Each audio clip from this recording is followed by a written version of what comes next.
കഴിഞ്ഞ കുറേ ദിവസങ്ങളായി കാസർഗോഡ് നിന്ന് പുറത്തു വരുന്നത് സാമ്പത്തിക തട്ടിപ്പിൻ്റെ വാർത്തകളാണ്. ഈ സാമ്പത്തിക തട്ടിപ്പിൻ്റെ വാർത്തകൾക്കൊരു പ്രത്യേകതയുണ്ട്. ഇരകളാകുന്ന എല്ലാവരും നല്ല വിദ്യാഭ്യാസമുള്ള ഉയർന്ന ജോലിയിലുള്ള ആളുകളാണ്.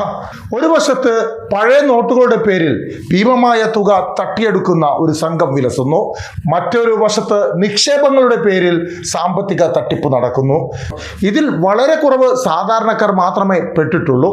ഞാൻ നേരത്തെ പറഞ്ഞതുപോലെ ഉന്നത വിദ്യാഭ്യാസമുള്ള ഉന്നത നിലവാരത്തിലുള്ള ജോലിയുള്ള ആളുകളാണ് ഇത്തരം കെണികളിലേക്ക് പോയി ചാടുന്നത്. ഏറ്റവും ഒടുവിൽ റിട്ടയർ ആയ ഒരു ഉദ്യോഗസ്ഥനെ നിക്ഷേപത്തിന് ഉയർന്ന ലാഭം വാഗ്ദാനം നൽകി 15 ലക്ഷം രൂപയാണ് തട്ടിയെടുത്തിരിക്കുന്നത്. എന്താണ് സംഭവം സർ? കഴിഞ്ഞ 1-ാം തീയതി ഇൻവെസ്റ്റ്മെൻറ്റ് നടത്തി കഴിഞ്ഞാൽ അമിത ലാഭം കിട്ടുമെന്ന് പറഞ്ഞ് കാസർഗോഡുള്ള ഒരു ഗവൺമെൻറ് ഉദ്യോഗസ്ഥനെ വാട്സപ്പ് വഴി കോൺടാക്റ്റ് ചെയ്യുകയും അതുവഴി അയാളെ പറഞ്ഞ് പറ്റിച്ചു അദ്ദേഹത്തിൻ്റെ കയ്യിൽ നിന്ന് പൈസ വാങ്ങുകയും അദ്ദേഹത്തെ ഒരു ഗ്രൂപ്പിൽ അംഗമാക്കുകയും ചെയ്തു. ഒരു വാട്സപ്പ് ഗ്രൂപ്പിൽ അംഗമാക്കി. അതിനുശേഷം ആ ഗ്രൂപ്പിലുള്ള ബാക്കി ആൾക്കാരും ഈ ഫ്രോഡ് ചെയ്യുന്ന ആൾക്കാരുടെ ടീമായിരുന്നു. അപ്പോൾ അവർ എങ്ങനെ ഇൻവെസ്റ്റ്മെൻറ്റ് നടത്താം അങ്ങനെയുള്ള പല കാര്യങ്ങളും ഗ്രൂപ്പിൽ ഡിസ്കഷൻ ചെയ്യുന്ന സമയത്ത് അതിൽ ഇയാൾ വിശ്വസിക്കുകയും ഇയാളെ കയ്യിൽ നിന്ന് 14,65,000 രൂപ അയച്ചു കൊടുക്കുകയും അതിനകത്ത് ചെറിയൊരു എമൗണ്ട് ഒരു 1.5 ലക്ഷത്തോളം ഈ ഇനിഷ്യൽ സ്റ്റേജിൽ അയാൾക്ക് ലാഭവിഹിതം എന്നുള്ള നിലയിൽ തിരിച്ചു കൊടുത്തു. ആദ്യം 1 ലക്ഷം രൂപ ഇയാൾ നിക്ഷേപിക്കുകയും ഈ 1 ലക്ഷം നിക്ഷേപിക്കുമ്പോൾ 90,000 ലാഭം കിട്ടുമെന്ന് പറഞ്ഞാൽ അടുത്ത ആഴ്ച ഇയാൾക്ക് 90,000 രൂപ തിരിച്ചു കൊടുത്തു. അപ്പോൾ ശരിക്കും അയാൾക്ക് നഷ്ടമൊന്നുമില്ല. കാരണം 10,000 രൂപ തിരിച്ചു കൊടുക്കുന്ന ആൾക്ക് ലാഭമാണ് ആ സമയത്ത്. അപ്പോൾ പിന്നീട് ഇവർ ഈ ലാഭത്തിൻ്റെ ഗ്രാഫ് ഇങ്ങനെ കൂടുന്നതായി കാണിക്കുമ്പോൾ ഇയാൾ വിശ്വസിക്കുകയും അതുപോലെ ഇയാൾ കൂടുതൽ പണം നിക്ഷേപിക്കുകയും മൊത്തത്തിലൊരു 10-15 ലക്ഷത്തോളം രൂപ നിക്ഷേപിച്ചതിന് ശേഷമാണ് ഇത് തട്ടിപ്പാണെന്ന് ഇദ്ദേഹം തിരിച്ചറിഞ്ഞത്. അതിനുശേഷം നമ്മൾ അന്വേഷണം നടത്തുകയും ഇതിനകത്ത് പൈസ ട്രാൻസ്ഫർ ചെയ്ത ഫസ്റ്റ് ലെയറുള്ള ആൾക്കാർ അതിനുശേഷം ആ അക്കൗണ്ടിൽ നിന്ന് പൈസ വിഡ്രോ ചെയ്ത് അടുത്ത ആൾക്കാർക്ക് കൈമാറിയ 2 ആൾക്കാരെ നമുക്ക് അറസ്റ്റ് ചെയ്യാൻ വേണ്ടി സാധിച്ചിട്ടുണ്ട്. ഇതിൽ ഇനി ബാക്കി നോർത്ത് ഇന്ത്യൻസ് കുറേ പേരുണ്ട്. ഇതിലൊരു വലിയൊരു ഫോക്കസ് ആയിട്ടാണ് ഇവർ പ്രവർത്തിക്കുന്നത്. ഈ പ്രതികൾ മലയാളികളാണ് സാർ? പ്രതികൾ 2 പേരും മലയാളിയാണ്. ഒരാൾ കോഴിക്കോട് സ്വദേശിയും ഒരാൾ മലപ്പുറം സ്വദേശിയാണ്. പേര് കാര്യങ്ങൾ എന്തൊക്കെയാണ് സാർ? ഒന്ന് നിഖിൽ 34 വയസ്സ്, കോഴിക്കോട് കുമ്മലത്തൂർ മെഡിക്കൽ കോളേജിന് സമയം കുമ്മലത്തൂർ എന്നുള്ള സ്ഥലത്തിലാണ്. അടുത്തത് മുഹമ്മദ് നിഷാം, കോഡൂർ ചട്ടിപ്പറമ്പ് പെരിന്തൽമണ്ണ.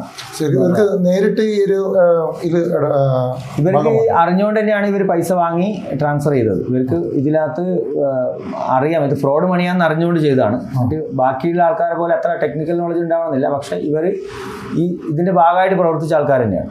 ഇവർക്ക് എത്രയാണ് കമ്മീഷന് കാര്യങ്ങൾ? ഇവർക്ക് ഓരോ പ്രാവശ്യം 1 ലക്ഷം ട്രാൻസ്ഫർ ചെയ്യുമ്പോൾ 3,000, 5,000 അതുപോലെ വ്യത്യസ്ത എമൗണ്ടുകളാണ് ഓരോ സമയത്തും കൊടുക്കുന്നത്. നേരത്തെ ഏതെങ്കിലും കേസിൽ പ്രതികളോയോ മറ്റോ? ഇവരാരും നേരത്തെ കേസുകളിലൊന്നും പ്രതിയല്ല. പക്ഷേ ഇത് കുറച്ചു കാലമായിട്ട് ചെയ്തു വരുന്നുണ്ടെന്നാണ് നമ്മൾ അന്വേഷണം മനസ്സിലാവുന്നത്. അതിനെപ്പറ്റി കൂടുതൽ അന്വേഷണം നടത്താൻ ബാക്കിയാണ്. കൂടുതൽ ആൾക്കാർ ഇതിൽ ഉൾപ്പെട്ടിട്ടുണ്ടാവും. ഇനി കൂടുതൽ ആൾക്കാരുണ്ട്. എന്തായാലും ഇതൊരു നോർത്ത് ഇന്ത്യൻ ലോബിയാണ് കൂടുതലായി ഇതുപോലത്തെ കാര്യങ്ങൾ ചെയ്യുന്നത്. അപ്പോൾ അത് ബന്ധപ്പെട്ട് കുറച്ച് വിവരങ്ങൾ നമുക്ക് കിട്ടിയിട്ടുണ്ട്. ഇനി അതൊന്ന് കൂടുതൽ അന്വേഷിക്കാനുണ്ട്. സാറേ, കഴിഞ്ഞ കുറേ ദിവസങ്ങളായി സ്ഥിരമായിട്ട് ഈ ഉദ്യോഗ തലത്തിലുള്ളതും നല്ല വിദ്യാഭ്യാസമുള്ള ആളുകളാണ് ഇത്തരം തട്ടിപ്പിൻ്റെ ഭാഗമായി മാറുന്നത്. അതെന്തുകൊണ്ടാണ് സാർ അങ്ങനെ ഒരു? അതായത് നമ്മൾ ഓരോ സ്ഥലത്തും നമ്മൾ സാധാരണ രീതിയിൽ നമ്മൾ ചെയ്യുന്ന കാര്യങ്ങളെക്കുറിച്ച് വ്യക്തമായി പഠിച്ചതിന് ശേഷം ഈ ഫ്രോഡ് ചെയ്യുന്ന ആൾക്കാർക്ക് റിസർച്ച് വിങ്ങുണ്ടെന്നാണ് ഇപ്പോൾ നമ്മൾ അന്വേഷണം മനസ്സിലാവുന്നത്. അപ്പോൾ അതുപോലെ ആൾക്കാരെ സാധാരണ രീതിയിൽ എങ്ങനെ പറ്റിക്കുക എന്നുള്ളതിന് റിസർച്ച് ചെയ്തതിന് ശേഷമാണ് ഈ ഫ്രോഡ് കാര്യങ്ങൾ ചെയ്യാനുള്ള അവർക്ക് ട്രെയിനിങ് കിട്ടിയതിന് ശേഷമാണ് അവർ ഈ കാര്യങ്ങൾ ചെയ്യുന്നത്.